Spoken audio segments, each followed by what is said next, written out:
ચાલો આજે આપણે સરસ એવા શિયાળા માટે ખજૂરના લાડવા બનાવીએ, જે એકદમ હેલ્ધી અને સુગર ફ્રી છતાં બધા જ જે લોકો ખાઈ શકે, ડાયાબિટીસવાળા કોઈ પણ ખાઈ શકે એવા ખજૂરના લાડવા બનાવીએ.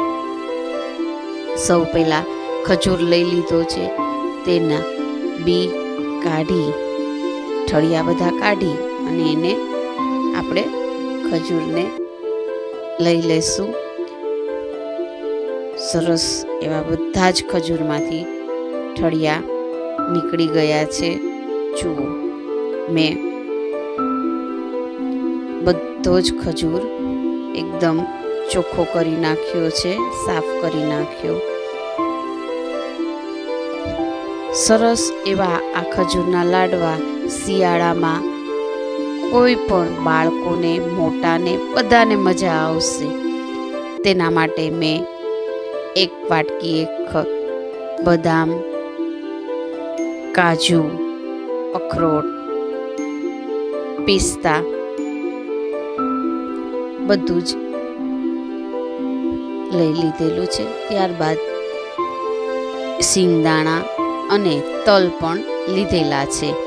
જુઓ, સરસ એવા આ એકદમ શિયાળાની ઋતુમાં પૌષ્ટિક એવા બધા જ ગુણોથી ભરપૂર આ લાડવા તૈયાર થશે. હવે બધું જ ડ્રાયફ્રૂટને આપણે કટિંગ કરી લઈએ. વારાફરતી બધા જ ડ્રાયફ્રૂટનું કટિંગ કરી લેશું.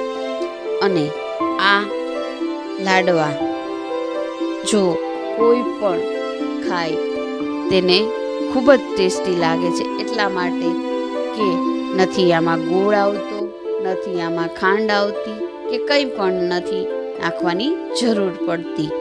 ફક્ત ખજૂરની જ મીઠાશમાં આ લાડવા બને છે.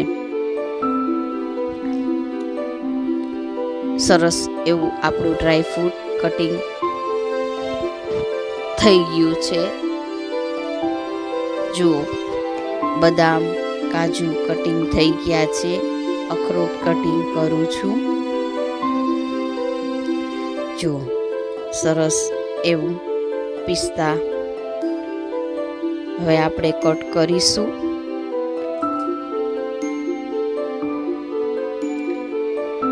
જો આ વિડીયો ગમે તો લાઈક, શેર એન્ડ સબસ્ક્રાઈબ જરૂરથી કરજો. બધું જ ડ્રાયફ્રૂટ કટિંગ થઈ જાય ત્યારબાદ આપણે તેને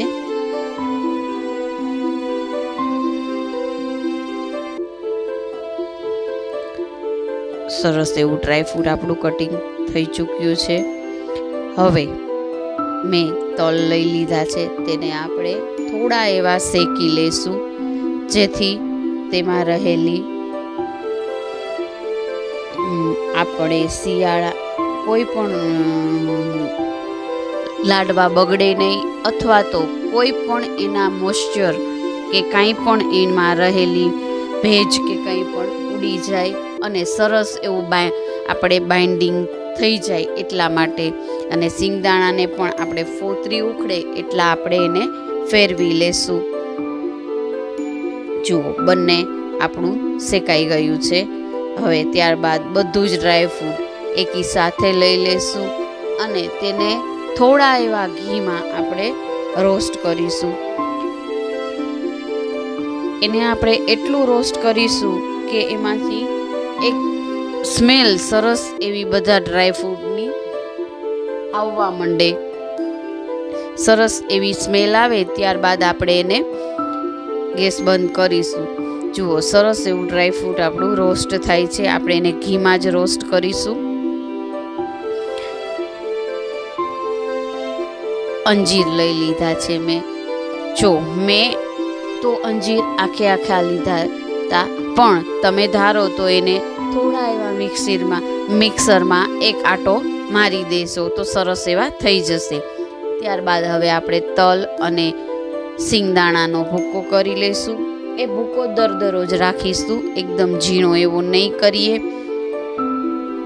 જો આપણો ભૂકો તૈયાર છે. મેં અંજીરને મિક્સરમાં બાઇન્ડ નથી કર્યા, તમે ધારો તો એ કરી લેજો.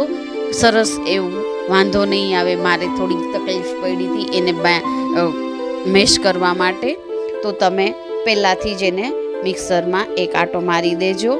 હવે આપણે ખજૂરને સાતડી લેશું ઘીમાં. પૂરતું ઘી મૂકવાનું, જેથી બધો જ ખજૂર આપણો સરસ એવો સતળાઈ જાય. ત્યાં સુધી સાતળવાનું કે ખજૂર આપણો ઘીને ઓબ્ઝર્વ કરી લઈએ. જુઓ, થોડો એવો ઘી રહેશે નહીં. આપણે જેટલું ઘી મૂક્યું હતું એ સરસ એવું બધું જ ખજૂરમાં ઓબ્ઝર્વ થઈ ગયું છે. બધું જ ઘી અંદર શોષાઈ જશે. જુઓ, મેં અંજીરને એમને બટકા કરીને નાખેલા છે, તો મારે થોડીક એવી એને મેશ કરવામાં તકલીફ આવી હતી, તો તમે ધારો તો એક આંટો મારી દેજો. હવે ત્યારબાદ સરસ એવું આપણો ખજૂર સતળાઈ ગયો છે. હવે એમાં આપણે ડ્રાય ફ્રૂટ જે આપણે શેકેલા હતા ઘીમાં એ, અને જે આપણે સિંગદાણાનો અને તલનો ભૂકો કર્યો હતો એને આપણે સરસ એવું હલાવી લઈશું અંદર મિક્સ કરીને. જુઓ, સરસ એવો આપણું મિશ્રણ તૈયાર થઈ ગયું છે. હવે આપણે એને સરસ એવું આપણું મિશ્રણ તૈયાર થઈ ગયું છે, તો એને આપણે લાડવા વાળી લઈશું ગરમા ગરમ જ. જુઓ, સરસ એવા ખજૂરના લાડવા આપણે તૈયાર થઈ ગયા છે. વિડીયો ગમે તો લાઈક, શેર એન્ડ સબસ્ક્રાઈબ જરૂરથી કરજો. જોતાં જ મોઢામાં પાણી આવી જાય, અને શિયાળામાં એકદમ બધા જ ગુણોથી ભરપૂર સરસ એવા આ લાડવા બને છે. હવે એને આપણે ટોપરાના ખમણની અંદર રગદોડી દેશું, અથવા તો એને કોટ કરી દેશું, જે પણ કયો તે. સરસ એવા આપણા લાડવા તૈયાર થઈ ગયા છે. બધા જ લાડવાને એ જ રીતે આપણે કોટ કરી લેશું. જુઓ, સરસ એવા આપણા આ ખજૂરના લાડવા બધાને જોતા જ ગમી જાય એવા સરસ તૈયાર છે. લાઈક